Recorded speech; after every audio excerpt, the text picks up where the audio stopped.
Good evening. Good evening. I'm Larry Souter, and welcome to Stories of Amazing Grace. We're coming to you from Bixter Chapel, the Madison Church of Christ in Madison, Tennessee. Thank you for joining us online, Facebook, YouTube. Some are listening by radio, and of course for this live audience. Well, our theme scripture comes from Romans 8:38 through 39. I am sure that nothing can separate us from God's love, not life or death, not angels or spirits, not the present or the future, and not powers above or powers below. Nothing in all creation can separate us from God's love for us in Christ Jesus our Lord. Well, the title of my interview tonight is From Video Poker Machines to the Foot of the Cross. My guests are Don and Margaret Wall. They are members here at the church.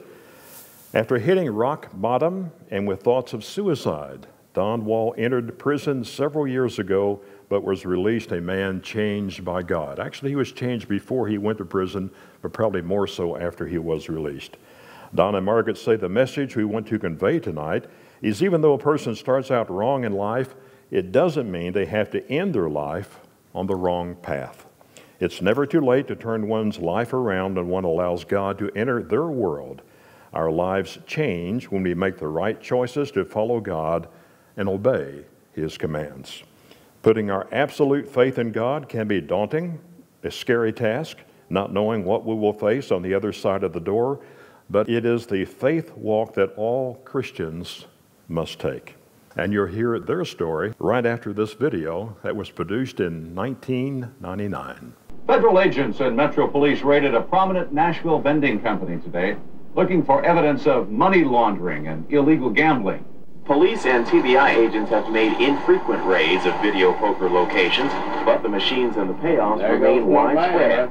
Authorities will tell you off the record that enforcement of gaming laws... You know, I look at this videotape of my life and the things that we did when I was in the gambling business in 1991.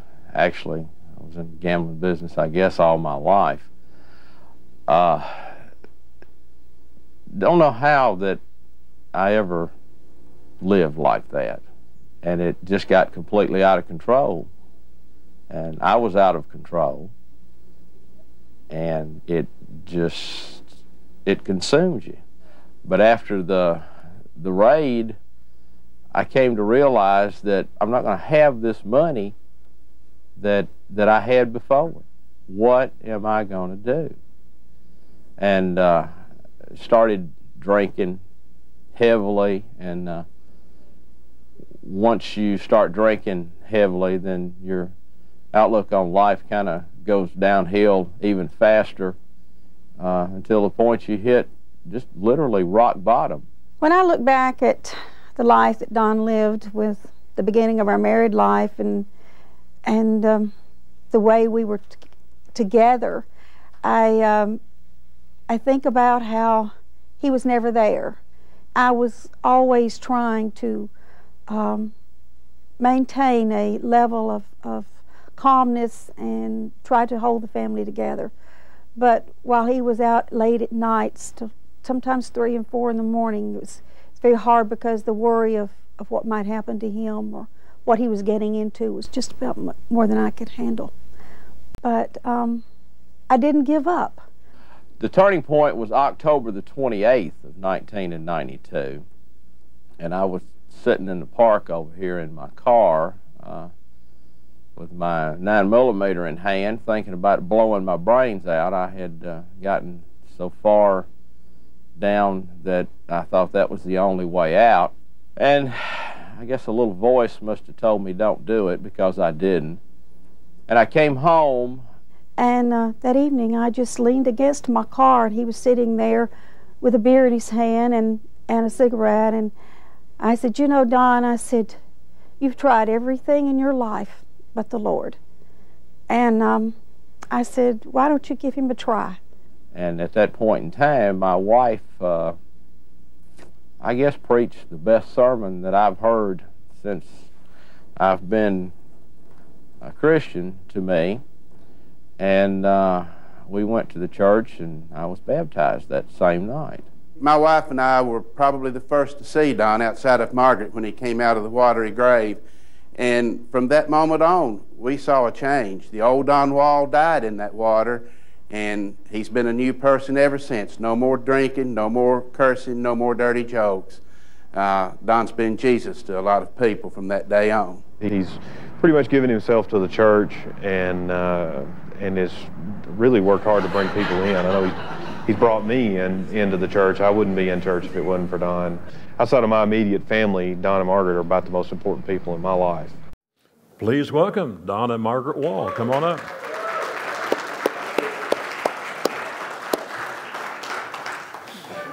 Easy there, big boy. Yeah, I know. Now they weren't laughing at Todd becoming more involved with the church and things. I don't think they were laughing at his young appearance. He was a younger appearance. He was quite young in those days. Now he's over here on the camera. Yeah, I know. He's probably got a Can you tight swing shot. over here and put him on camera for the people watching? Good. Okay. Okay. Now back to you. Let's get back to you. Well, how'd you two meet? We met at Tennessee Tech. Yeah. And it was the second semester of college for us. And my girlfriend, she said, I want to go out with my boyfriend tonight, and his car broke down. Will you go out with this guy with me so that we can double date? I said, no, I don't really want to do that. And she said, please. So make a long story short, I went.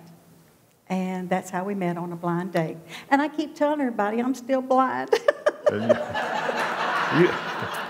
And you said earlier before the interview that you had cataract surgery Yes, not too long ago. I did. And these lights are not too good for They're that. not really good for me, so I'm going to look at Larry mostly tonight because so- that bright light's kind of So hard. you were smitten. I was smitten. And were you smitten as well? I thought when I saw her walk out of that dorm, I thought she was the most beautiful creature on this planet. And what do you think now? Still. Okay. The most beautiful. That's what I'm supposed to say, isn't it? Yes. Okay. Let's take a look at your wedding picture. Oh, yeah. What a good-looking couple. Oh, yeah. What happened? We got old, Larry. We got old. But what year was this? 1967. 67, all right. Go Yes. 55 years ago, in fact. Right, okay. Well, what was your relationship with God during this time? For me, I was raised in a very spiritual Christian family. My mom and dad were very close to God. Mother always said she wanted to be a man so she could be a preacher. Really? That's how close she was to wanting the Word of God to be spread everywhere.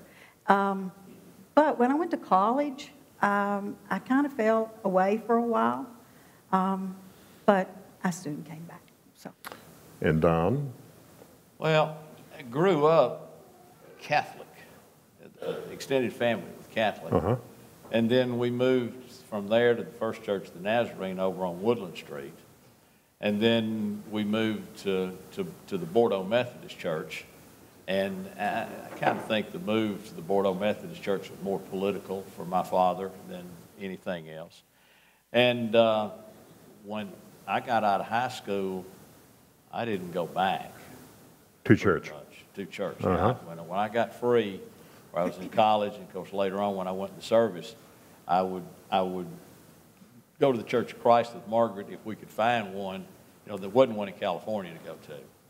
Then when we were in Norfolk, we went to a little place in Virginia Beach that was a nice, good little Church of Christ. But I really wasn't a follower. I wasn't a believer. You know. I think some of the notes that Margaret sent me. Don was still sowing some wild oats at the time. Is that how you describe it, perhaps? I got out of the Navy and went to work for my father. And of course, we were in, quote unquote, the gambling business, but we were more on the legal side of it at that time. Before you get into that story, let's take a look at the Navy shot here. Oh, okay. You mentioned the Navy. Bonnie and Clyde. Another good-looking couple. that is a Thompson submachine gun, by the way. I assume you're on a ship here. Do you recall what it was? Yeah, we're on the USS John Paul Jones. This is a Dependence cruise where we had come back from Vietnam, and they decided to let the families and what have you go out, and we'd do a little day cruise. So Margaret got to go out, and we show her around the ship, show her what we do. What was your job on the ship? my job on the ship, I was a gunner's mate. My primary job was guided missiles. My secondary job was 5-inch 54 guns. And then third was small arms. And we have another picture here from the Navy, before and after. That's before and after, and that is the same pea coat. I'm proud of that. But the coat has been dry cleaned. It looks better here than in that picture. Now, this one was made with a 110 Instamatic, and that was made with a Nikon D850. Okay. And the coat still fit? The coat still fits. Excellent. That's correct. Well, let's go back to what you were talking about, TNW, which stands for what? I tell everybody tired and weary, but it's actually, it was my father, last name Wall, and his brother-in-law, last name Trownick, TNW. And it's a vending machine company. Well, that's where I need to make the disclaimer where the news media made the mistake. TNW Vending never had anything to do with poker machines. Okay. It was another company that was called Amusement Incorporated. Okay. And it even took the IRS a couple of years to figure this out. The erroneous reporting and so on and so forth. And I realized that when I watched the clips that I sent you, just how many mistakes that were made right there. But anyway, when I got out of the Navy, and that was at the urging of my father, he wanted me to come home. My mother was dead. He wanted me to come home, wanted me to help with the family business. And I went in and did his wishes. Came home, and of course, at that point in time, it was pool tables, cigarette machines, jukeboxes. Snickers bars? Huh? Snickers bars? No candy bars at the time? No candy bars, not at that time. Okay. And pinball machines. Okay. And that was it. All right. No poker machines? No poker. Poker didn't come around till late 70s, maybe 79 or 80. Okay, so everything was on the up and up here. Well, no, we were in a gray area. We had gray area. Explain that. Explain gray area. Well, we beat the feds in federal court in 74 on a charge that they put on us. So, and we thought it will be okay. All right, then we brought in the poker machines, and I remember unloading the first one of those and looking at it, and I said, somebody's going to jail. I didn't know it was me at the time. And then you fast forward another 7 or 8 years, and the Tennessee legislature made a slight change in the Tennessee gambling laws that allowed the federal authorities to come in, and they formed this task force that was called Operation Game Lock. And it was a task force between the IRS, Metro Vice, and a couple other agencies, and they were intent on putting us out of business. Were you illegal doing things at the time, or you said you're kind of skirting the law? Or? Well, they paid their taxes. We paid them a tax for every machine we had on the street. They knew they were there. They knew it was, I tell everybody it was a political hatchet job, and that's exactly what it was. They wanted to bring the Tennessee Lottery in, and they need to get rid of us to do it. I see. Yeah. I see. Well, you gave me this years ago from TNW. I've cherished this item here. Oh. A standard screwdriver and a Phillips screwdriver with TNW Vending Company on here. We have plenty of those. 31. We got some I just more, got the one. Oh, you need another one? I'll bring some more Sunday. Now, the vending company, you asked about the Snickers bars. Yes. In 1978, there was a corporation here in town that was called Stand and Snack. They had about 14, 15 locations in town. And we were doing just cigarettes at the time. And Mike Morgan was the area manager. And he called me one day and he said, Donald, he said, you're either going to start selling candy bars or I'm going to give the whole cigarette business to somebody else. And that was on a Friday, and I said, I'll call you Monday. And Monday morning, Charlie Fight at Salmons Bennington provided us with 3 glass fronts and 3 drink machines. And we went out, just dumping a box of rocks, and decided we'd go into the vending business. And we moved forward to the point that at a point in time we had over 500 pieces of equipment that sold, you know, Snickers bars and or, like I say, tater chips and cold drinks all over the northern part of Middle Tennessee. What is the appeal of gambling for you as a person who has these machines and the patron who comes in and wants to use perhaps some video poker machines? And the appeal to me, it was a moneymaker. You know, now the other side of the coin, moneymaker. A good moneymaker, yes. The appeal to the people that have the gambling disease. I had much rather had a client that was an insurance executive or car salesman or something like that had $50 a week disposable cash than I would rather have somebody that came in and put his whole paycheck in there. I have returned some paychecks to some wives a couple of times because the guys they couldn't stop. And that's the addiction of it. Let's get to the raid. I got a video here that you sent me. Let's see this. You can comment on it after we play it. A team of agents from the IRS Criminal Division, with help from the Metro District Attorney's Office, hit T&W Vending on Clarksville Highway at 6:30 this morning. They came prepared for a long day and a several-hour search of the building. At issue is the company's alleged ties to the distribution of video poker machines used for illegal gambling. We are executing federal search warrants along with the local authorities for an ongoing investigation. That's the only comments I can make. Agents seized boxes of records from T&W, including canceled checks and invoices. No video poker machines were found inside, but they were on the property. Inside this truck, investigators believe these 22 machines were brought here just last Friday from area convenience markets. Ironically, Metro Police conducted unrelated gambling raids last Friday, and sources think these machines were rounded up for protection until the heat died down. A few hundred yards down the street, agents found a cache of video poker machines inside a shopping center's storage room. The machines were allegedly put here several months ago by T&W, and all were seized this afternoon. Fairly accurate stuff or not? Well, other than the fact that it said T&W Vending on it, of course, that was what, that was the name that we had up front. Now, It wasn't a cover-up. We weren't trying to cover anything up. It was just two separate companies there. But that's there was T&W Amusement? Then there's T&W Amusement Company, which just owned the property. That was it. Okay. My son Mike took the blunt of that raid that particular morning because it was late because I was taking Jennifer to school. And he called me to let me know.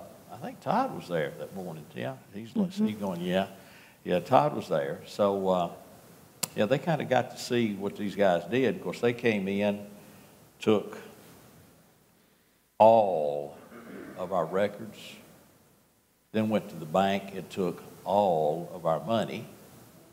Then they came back and said, oh, we forgot. You have safe deposit boxes at the bank. We want the contents of those also. So what they had done is they came in and they took everything we had. And we're talking a lot of money. A lot, yes. Somewhere I saw a fine or something of $1 million. Well, that was after that we were found guilty. They took $167,000 out of the company account that day.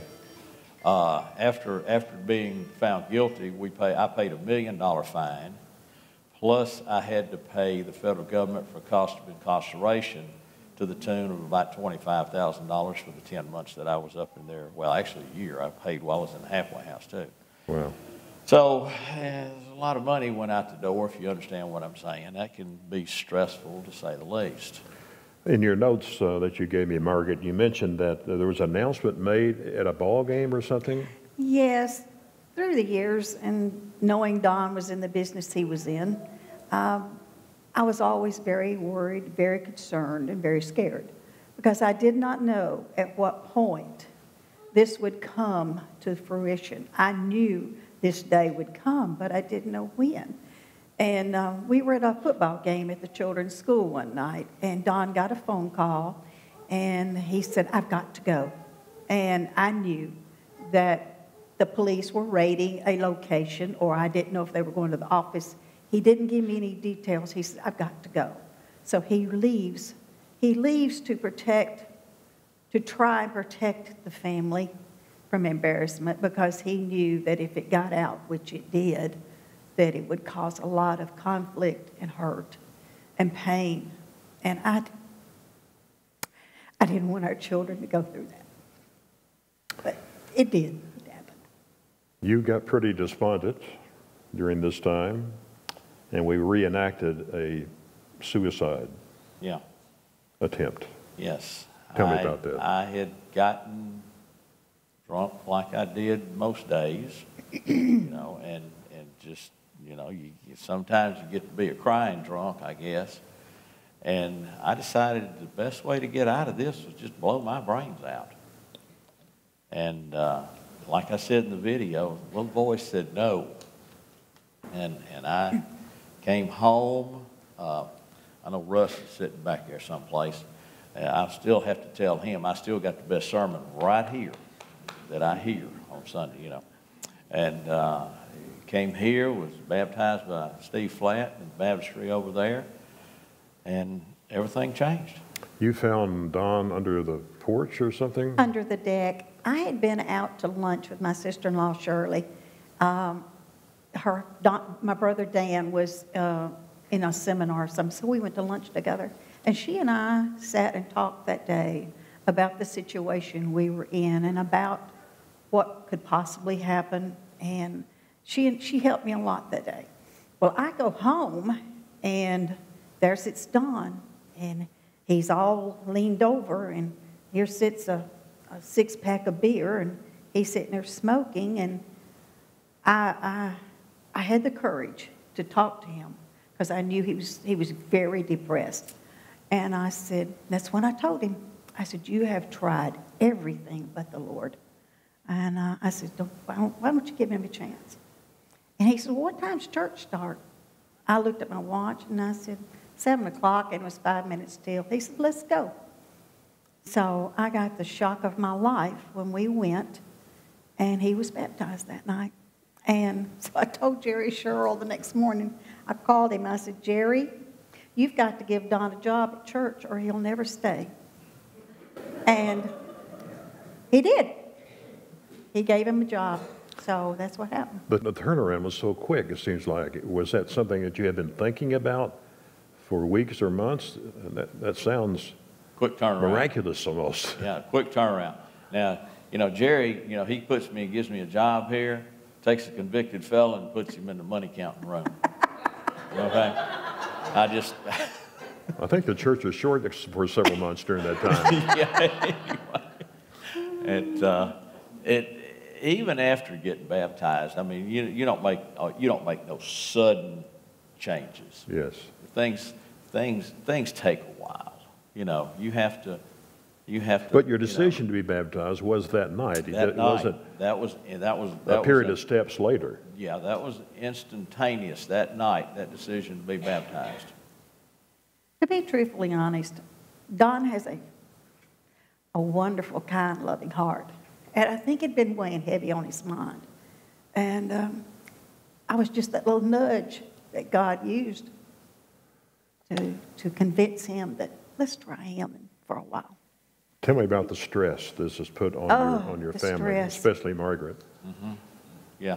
Well, I can't begin to tell you how bad it was because, but I was always very fearful, very scared, and things were just not going right in our marriage. It was not good at all, and that happened in '92 when he got baptized.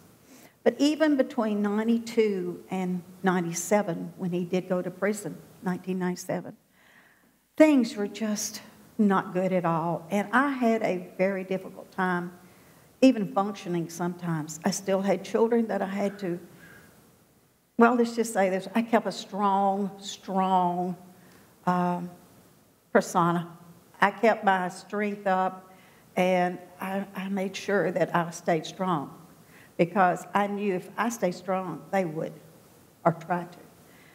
But it was hard. Strong, or were you just faking it and it was really hurting so much inside? I was.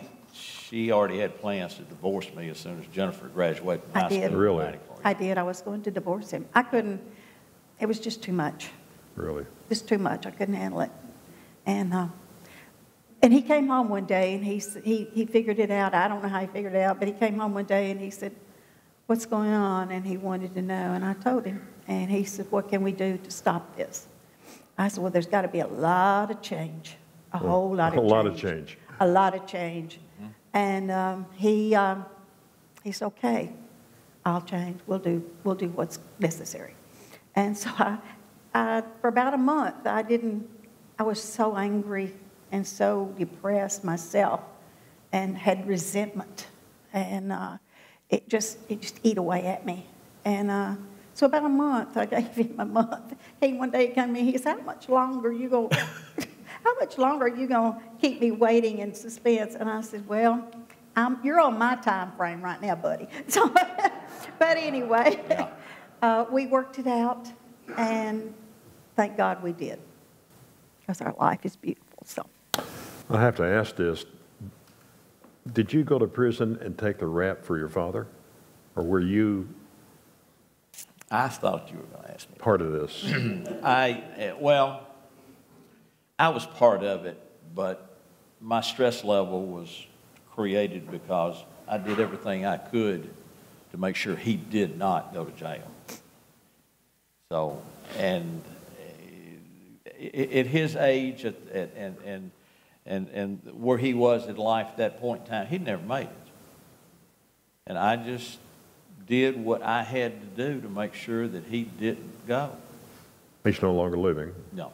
Daddy passed away in 86. 06, yes. 06, yeah. Yeah, he passed in 06.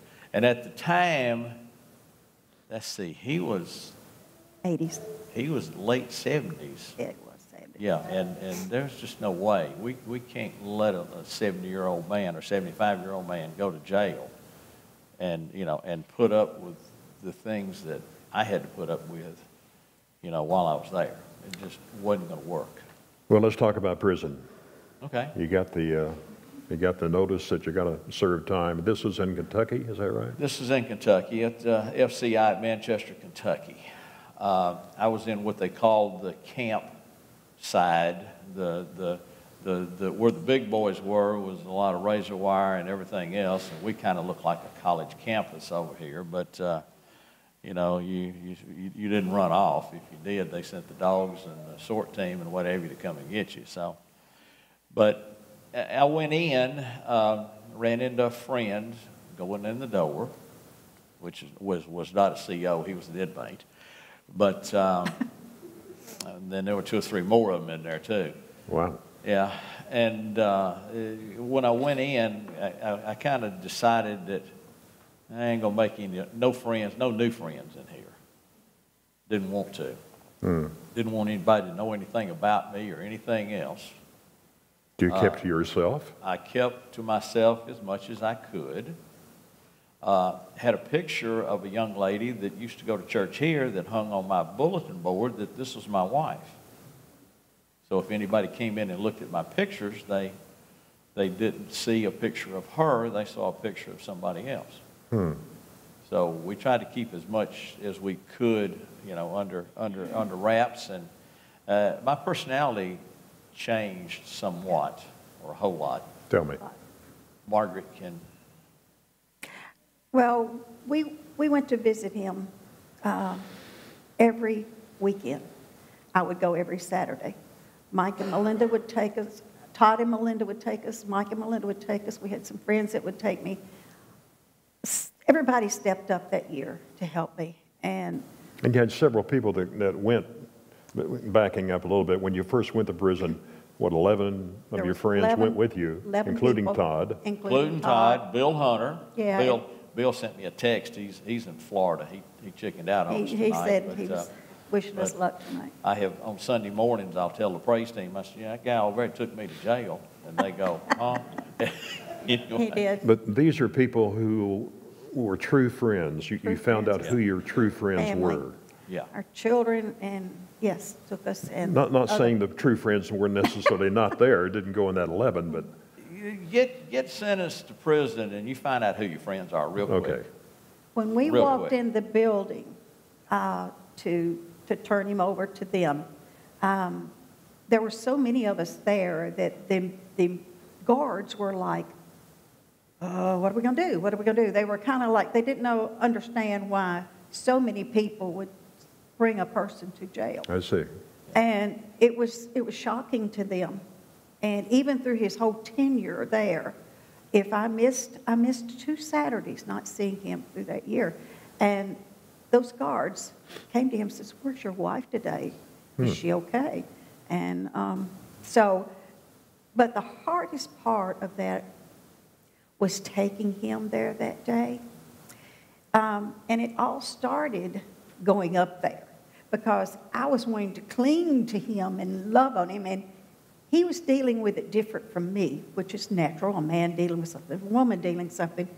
He dealt with it a whole lot different than I did. I was wanting to cling, and he was already mentally trying to break away because he knew that he had to break away, and that was hard for me.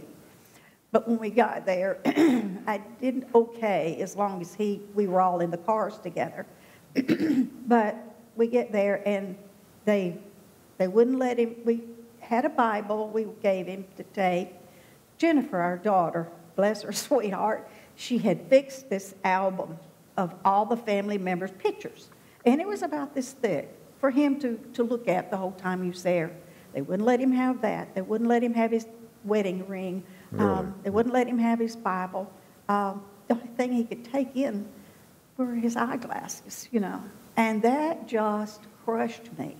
I just couldn't. And when we went in, they wouldn't tell us anything. That was a fear I had.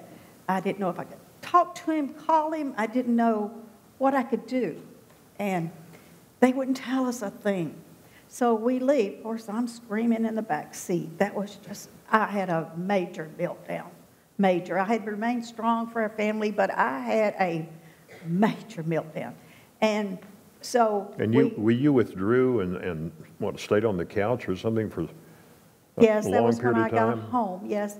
But Bill Hunter and, was it Todd? I can't remember who all went back. We leave. They had us to leave. They made us leave. And Bill Hunter and several of those went back to the prison and said, look, you've got to tell her something. You've got to give her some kind of information. And they told me that I could talk to him in 2 weeks. Well, that helped. Well, I slept most of the way home. Our daughter Melinda, she's mom, come go home with me, so I did. I slept in her bed, guest bed, for 3 straight days. Finally, Melinda comes in and she said, Mom, you got to get up. You've got to go on with life. Dad's going to be okay, and we're going to get through this. So I get up out of the bed and go to her couch, and I spend another 2 weeks there. Really? And I realized the pain in her eyes because I knew it was hurting her to see me the way I was. But anyway, I get up, I go home, and I went about life. So, but I had a prayer closet, and that was my daily visit, was my prayer closet. I had a war room long before the movie came out, War Room. I had a big one. But I would get in the closet, and I'd lay down on my face and scream and cry, God, I can't go another day. And I would go to sleep, and I'd wake up. I don't know how long I'd sleep, sometimes longer. But that was my coping mechanism, was to sleep. So I'd lay there and I'd go to sleep. I'd get up and I'd go about my business, only to the next day. And I'd turn it over, all of it over to God.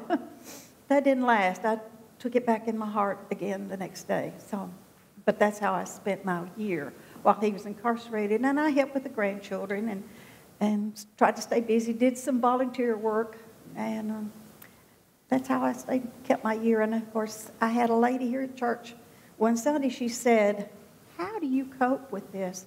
She says, I don't know how you're coping. I said, well, I made a choice. I can wallow, or I can get up and go on with life. I can put a smile on my face, and that's what I did. Very good. Now, did I read somewhere that you sent Bibles to the prison, or? We did. But they wouldn't let a Bible in, though, right? Well, yes and no. What happened was Did you smuggle? Well, yes and they're no. They're going to sentence you again. What happened was I started trying to go with the church services that were there at the prison. And I didn't particularly like the chaplain. I didn't like their particular brand of tribe and some of the things I was hearing. And they also would allow Bibles, but only the old King James Version, the these, the thous, and this, that. And I'm sorry, but most of the people there don't have the education to understand that. So what they're being told is what this chaplain tells them. Mm-hmm. And I kind of disagreed with him somewhat. Mm-hmm. And we found out that we could get paperback books mailed to us. Hmm. Zondervan makes a paperback NIV. There you go. So Margaret sent me 30 or 40 of those the time while I was there. Hmm. And those got passed around campus. To the inmates. To the other inmates. Wow. God, in his sense of humor, gave me a rolling down the aisles, Holy Rolling Church of God cellmate. Mm-hmm. That he and I had several discussions, about things in the New Testament, but we became the guys that if you had a question about the Bible, we were the guys to come down to our cell and we'll answer the question. Now, here's what happens. You got a guy comes down, he asks you a question, and me and Reggie look in and go, we'll tell you tomorrow. They have to study. Because we got to go study, sure. See? And that's kind of the Bible story of what we did. Tell me what kind of support you had from church members when you got out. Well, how about or even when you were there? While I was there. Hey, Nate, tell me about this box sitting here. Get a close-up on that box right there. Still directing cameras, aren't you? Yeah, well, I'm sorry. That's that's my job. That's my job. Okay. All right, your job. But anyway, that box right there, and it probably weighs 30. Get out a few. Show me what's in there. That is all of the cards and letters that was delivered from the Madison Church of Christ to me. It's stuffed. In jail. Yeah. Yeah. Each one had a check in it? Or? No checks. They don't allow that. But anyway, those are the ones. Oh, there was one. Is Barbara Broadway in here? Barbara, you remember sending the mustard seed in the envelope you sent to me? They confiscated the mustard seed and sent me the card. Really? Yeah, that's what they did. Wow. Yeah. So, I want to show a couple. We're jumping around here a little bit. I want to get these pictures in. A young family picture from the early days. Oh my. Oh yeah. That's before I got blonde-headed. And then a big family picture. Oh, that was Thanksgiving. That was Thanksgiving. Healthy group. Very good. And I think most of them, except for Hayden and Kat, are right here stage Kat's left. There. Yeah, they're all here tonight. And I want to show this picture of you as a biblical character. You came a long ways from being a rough whatever, and here you are playing. Who are you playing here? Solomon as a young man. Okay. I had one line. What happened? They didn't have enough people. Couldn't get nobody to step up to the pump. And for the Summer Spectacular, I was the stage manager. Mm-hmm. And they decided that they would draft me to be this one-liner on stage, Do you recall the line? And yes, Father. Yes, Father. Yes, Father. Yeah, that's very good. Yeah. Well, tell me a little more about the prison experience. If you got some other stories there that. Well, when I first got there, they take most everybody and send them to the kitchen, and I was 100 days into dumping trash cans after every meal in the kitchen. And one afternoon, I'm sitting out on the concrete out there, and I'm going, God, please, you got to do something. You got to get me out of this place. And here again, he got me out of there, but he didn't get me where I wanted to go. I wanted to go home. Mm-hmm. But my counselor came by, kicked me on the end of my boot, and he says, how would you like to work on an outside detail? I heard the words outside. So about 2 days later, I get on this van and I leave with all these other guys. There was about 10 of us. And they take us down to the Rock Castle River and give us 2 pry bars, 2 chainsaws, and a flatbed trailer and told us to tear down that bridge across the Rock Castle River. I'm going, oops, what have I got into? But from that point on, it wasn't that bad. Mm-hmm. Right down to 2 weeks before Christmas, we're in the Daniel Boone National Forest chasing 12 woodpeckers. It's got bands on them that we're supposed to find, identify, and show them show the National Forest Service where they're located.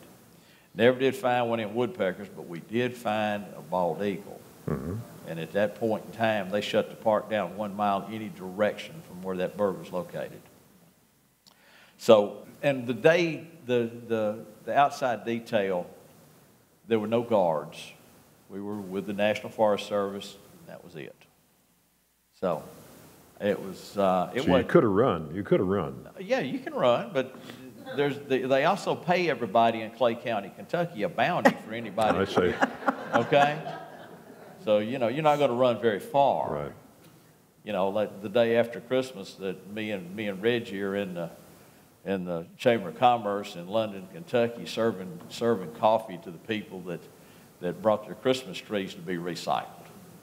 So you're released from prison. How were you accepted or rejected by people that knew you? Like I said, you know, when you get in a problem like that, you find out who your friends are. For the most part, everybody here at Madison was good to us. There was a couple, you know, but there's always a couple someplace, you know. People that are just people on the street that I knew, a lot of them just, they wouldn't say anything, but they'd turn their back on you. Like I said, you learn who your friends are. And that right there is a testament to how well I was treated. Mm-hmm. So. There's a couple of hundred or more. There's a lot of cards in there, including, Barbara, your card's in there someplace. So. But that box we have kept. We went up today in the attic and brought it down. He said, I want to use that because I want everybody to know how much. And there was another box. There was 2 boxes. I don't know where the other one was. So that's not all of them. Well, you got love from the congregation, but Yes. your wife showed you unconditional love. That's correct. You are exactly correct. She never left my side. Very good. And for that, I am eternally thankful. We're going to take some questions pretty soon, but you had something you want to share that... I do. We had a wild ride, but this is something... Larry said I can read this. He told me I couldn't read anything else. But anyway, I said, just look at our life. It has been a roller coaster ride, but it has also been a humbling and rewarding experience. God proves He's always in control. He guided every step Don and I made through all the rough roads. He's given us strength when we did not have any of our own. He's given us grace to forgive us of all our sins. He's given us patience to wait on God's timing, not our own timing. Our own timing would have been all wrong. He's given us wisdom to make better choices in life. He's given us understanding to know why we had to endure our struggles. He has humbled us to become more Christ-like. He taught us how to be better servants to Him. He has helped us overcome anger, resentment, pain, hurts, and all the problems. Oh, how He taught us. His blessing has showered us all around. Through all we have encountered, we have learned forgiveness. Forgiveness, people, is a major role in our healing and recovery process. I might add, God has allowed us to forget some of these struggles. We are so blessed by our children and grandchildren who are the joys of our life. God protected them and cared for them too. God has blessed us with health and joy. And how did we get to this point? Not easily. There were many tears, screams, prayers, friends, church family, and etc.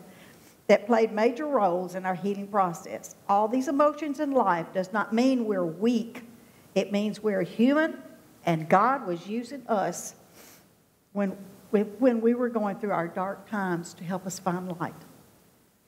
We need to think seriously about how we react to our lives.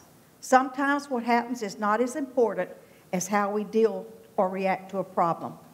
God will take care of us. He will guide us and help us through any crisis we have. We just have to ask Him.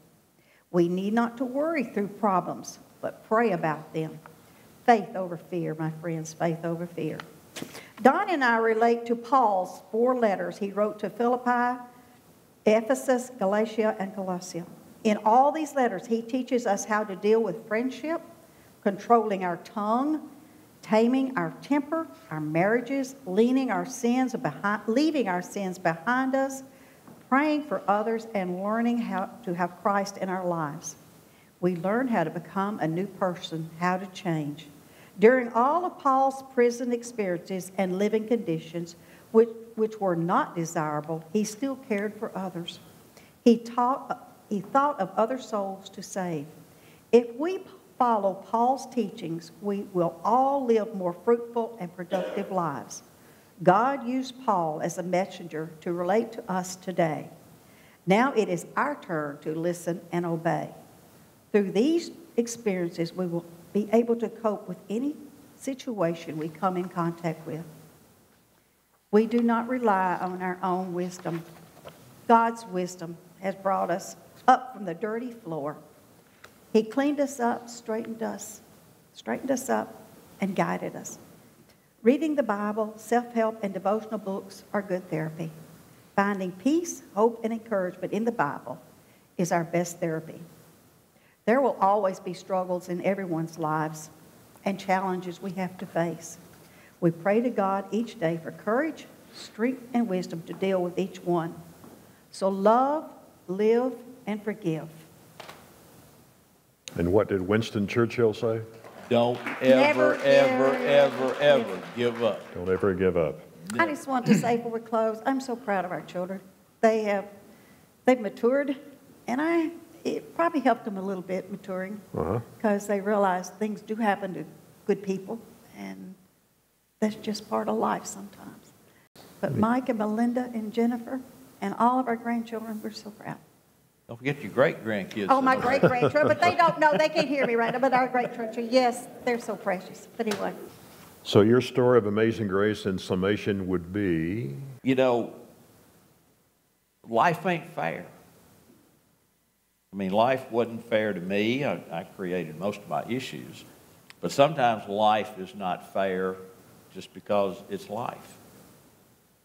But what I say to you and say to everybody else is that you trust in the Lord, and it will all be okay at some point in time. But you have to trust in the Lord, and He'll walk you through whatever issue you have. And another thing, you know, I'd forgotten a lot of this stuff right here. The Lord gives you amnesia. I'd forgotten a lot of it. Now it's been brought back up, but I'm going to go home and forget it again. You move forward. You have to move forward. Appreciate that. Any comments, questions? Oh, is Todd back here?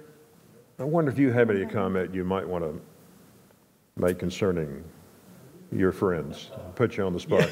Let's get a camera on Todd over here. For those that don't know, Todd was working for me at the time that all of this came down. So, what do you think of Don? Well, I don't know if I can say anything without crying. The part that everybody was laughing at me over, I said what I meant. This family is very special to me. Special to me, the whole too. lot of them. Yeah. They're very special to me. They've been a huge part of my life. These two are like second parents to me. And sorry, I can't get through stuff without crying anymore. I'm just a old softy, I guess. I don't know. You can join me. Big fuzzy old softy. But anyway, just very special people. They've been a part of my life since I was, 14 years old. So. Tell them what you did when you were a junior in high school. Oh, with the cars? With the car, yeah. Yeah. So, yeah. So we had, I went to Good Pasture, and they had we had a banquet. Didn't have proms, had a banquet. So I had a date. I went and he had some nice cars. So I just said, hey, can I borrow one? Yeah, 1982 Corvette. Well, yeah. And I think I borrowed it again and rolled up and picked Miss Margaret up at some car dealership or something. She said, how do you rate driving this thing? Well, I asked. I don't know. But he has been, that has been a huge part of things, very interesting. Just, I don't know, words fail me on that stuff, but that, I think Mike and I had a memory in that Corvette too that we probably shouldn't. I don't know if statute of limitations is run on that. Statute of limitations may not have run out yet, okay? Some good stuff. Some good stuff, yeah. I borrowed those cars several times over the course of years. I'd have greatly appreciated that. Why do you put me on the spot for this? I think it's a good idea myself. Thank you, Todd. I just wanted to know, how did you get involved in all the media filming and all the stuff you do now? Did you learn to do that before all your vending machine stuff, or is this something you've learned since then? You're so good at it. Well, when I first came here, like Jerry, you know, he put me in the money room, and then they decided that they needed somebody to work Wednesday night sound for the class that was in the auditorium. And I drew the short straw, and I didn't know anything. I mean, I could set a jukebox up and do a sound system in a building, but as far as knowing how to run sound from a soundboard, no. However, Ray Walker did take me under his wing, and that's kind of where I learned, and I moved up from there being self-taught and having a background in electronics. That did help also. Now, as far as being a part of this crew and learning the stuff that I've learned in the past 2 years since I've been back here, you can blame Don Bellis for that because he's the one that drugged me in. When I first came back here, I wasn't intending on doing anything besides warm a pew for about a year. And yeah, I know. Sunday number 2, Todd Hibbs is going like this. So, yeah, and I haven't left the control room since. And we have a shot of you from years ago on a camera. See, that's back before I turned blonde also. So. And there's Keith. And that picture that is actually made in this room. In this room, yes. Right. We were doing Amazing Grace from this room. Anybody else? Don't overlook anybody. Going once. Gone. Thank you. You're welcome. For both being here and sharing your story. Thank you. Thank you very much.